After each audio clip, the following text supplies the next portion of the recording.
जनसंवाद न्यूज, सत्य आणि विश्वासाची बातमी। कल्याण तालुक्यातील ग्रामीण भागात असलेल्या म्हारळ येथील प्रीती अकॅडमी जवळील विनायक असोसिएट या विकासकाने विनापरवाना बेकायदेशीररित्या उत्खनन केल्याचा आरोप सामाजिक कार्यकर्ता प्रकाश साळवी यांनी केलाय।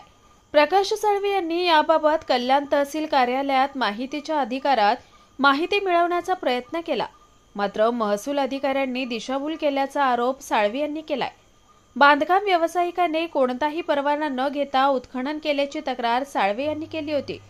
सुरुवातीला 3000 ब्रासचं उत्खनन झाल्याचा अहवाल दिला होता, त्यानंतर पुन्हा 1100 ब्रासच्या उत्खनन झाल्याचा अहवाल देण्यात आला। एकंदरीत शासनाचा महसूल बुडवण्यासाठी बिल्डर आणि संबंधित अधिकारी हे शासनाला फसवत असल्याचा आरोप त्यांनी केलाय। संबंधित महसूल अधिकारी व विकासकाची विभागीय चौकशी लावून शासनाने महसूल बुडवणाऱ्या अधिकाऱ्यांची चौकशी करावी, तसेच महसूल कारवाई झाली नाही तर 28 जुलै रोजी तहसीलदार दालनात उपोषणाला बसणार असल्याचा इशारा साळवी यांनी दिलाय। याबाबत कल्याण तहसीलदार सचिन शेजाळ यांनी सांगितलं की म्हारळ येथे सर्वे नंबर 2 आणि 1, 2, 4 अशी विनायक असोसिएट यांच्या मालकीची जागा आहे। त्या जागेवर जिल्हाधिकारी कार्यालयाकडून बांधकाम परवाना मिळालेला आहे। या अनुषंगाने तलाठी यांनी पंचनामा केला होता आणि तो पंचनामा तहसील कार्यालयाकडे सादर झाला। दरम्यानच्या कालावधीत ॲडव्होकेट प्रकाश साळवी यांनी या अहवालात जे परिणाम करण्याचं नमूद केलं ते कमी असल्याचे तक्रार त्यांनी केली आहे। या अनुषंगाने आम्ही तक्रारीची चौकशी करत आहोत। तहसीलदार कार्यालयाकडून नायब तहसीलदार, तलाठी आणि मंडळ अधिकारी यांचा संयुक्त पथक गठीत केलाय। त्यामध्ये एका आठवड्यात मोजणी करून जी काही दंडात्मक कारवाई आहे, अनधिकृत उत्खनन आहे, त्या संदर्भात कारवाई करण्यात येईल असं सांगितलंय। गाव स्थित प्रीती अकॅडमी लॉ कॉलेजच्या बाजूला चालू असलेले बहुमजली इमारतीचं एक काम चालू आहे। जे काम अतिशय चुकीच्या पद्धतीने चालू आहे असं आमचे निर्देशन आलं। ह्याचं कारण असं की तिथे चालू असलेलं उत्खनन जे गेल्या 3 महिन्यापासून चालू आहे ते अतिशय बेकायदेशीरपणे चालू आहे आणि यामध्ये महसूल विभाग कल्याण यांचा खूप मोठा समावेश आहे। संपूर्ण प्रकरणी आपण कशा प्रकारे माहिती घेतली? सर्वप्रथम आम्ही RTI द्वारे यांना उत्खनन परवाना व संबंधित कायदेशीर बाबींची विचारणा केली असता आम्हाला फक्त दिशाभूल करणारी माहिती संबंधित तलाठी आणि तहसीलदार यांच्यामार्फत मिळाली। पुढे शहानिशा केल्यानंतर असं लक्षात आलं की तलाठी आणि महसूल विभाग बिल्डरकडे वारंवार खोटे स्थळपाणी अहवाल करून फक्त आणि फक्त आमची दिशाभूल करून सरकारची फसवणूक करत आहेत।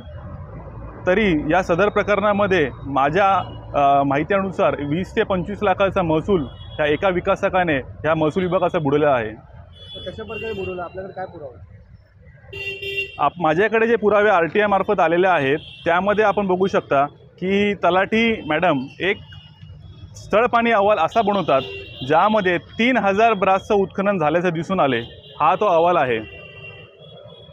हा अहवाल कुठेही सादर न करता मॅडम एक 10-15 दिवसानंतर एक अहवाल सादर करतात ज्याच्यामध्ये फक्त आणि फक्त 1000 ते 1100 ब्रासचं उत्खनन झालं असं दिसून येतं।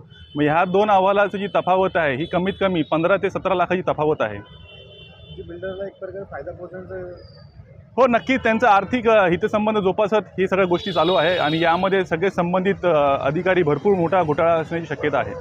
तुम्ही चौकशी मागणी केली तर? मी संबंधित तक्रार माननीय जिल्हाधिकारी साहेब, विभागीय आयुक्त कोकण यांना दिलेली आहे आणि मला अपेक्षा आहे की ते लवकरात लवकर ह्या बाबीची चौकशी लावून योग्य ती कारवाई करतील।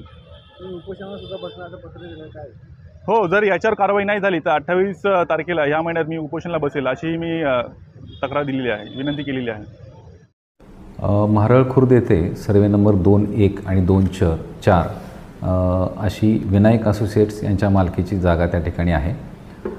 या जागेवर माननीय जिल्हाधिकारी कार्यालयाकडून त्या ठिकाणी बांधकामाचा परवाना मिळालेला आहे। 17 मजली इमारतीचं बांधकामाचा परवाना त्या ठिकाणी मिळालेला आहे। या अनुषंगाने तलाठी यांनी पंचनामा केलेला होता आणि तो पंचनामा आपल्याकडे सादर झाला। दरम्यानच्या कालावधीमध्ये ॲडव्होकेट प्रकाश साळवे यांनी ह्या पंचनाम्यामध्ये जे काही परिमाण उत्खननाचं नमूद केलेलं आहे ते कमी आहे अशा पद्धतीने तक्रार केलेली आहे आणि त्या तक्रारीची आम्ही चौकशी करत आहोत। यासाठी तहसील कार्यालयाकडून नायब तहसीलदार, मंडळ अधिकारी आणि तलाठी यांचं संयुक्त पथक गठीत केलेलं आहे आणि त्याच्यामध्ये एक आठवड्याच्या आत मोजणी करून त्याच्यामध्ये जी काही दंडात्मक कारवाई आहे, जे काही अनधिकृत उत्खनन आहे त्याच्यावरती दंडात्मक कारवाई तत्काळ करण्यात येईल।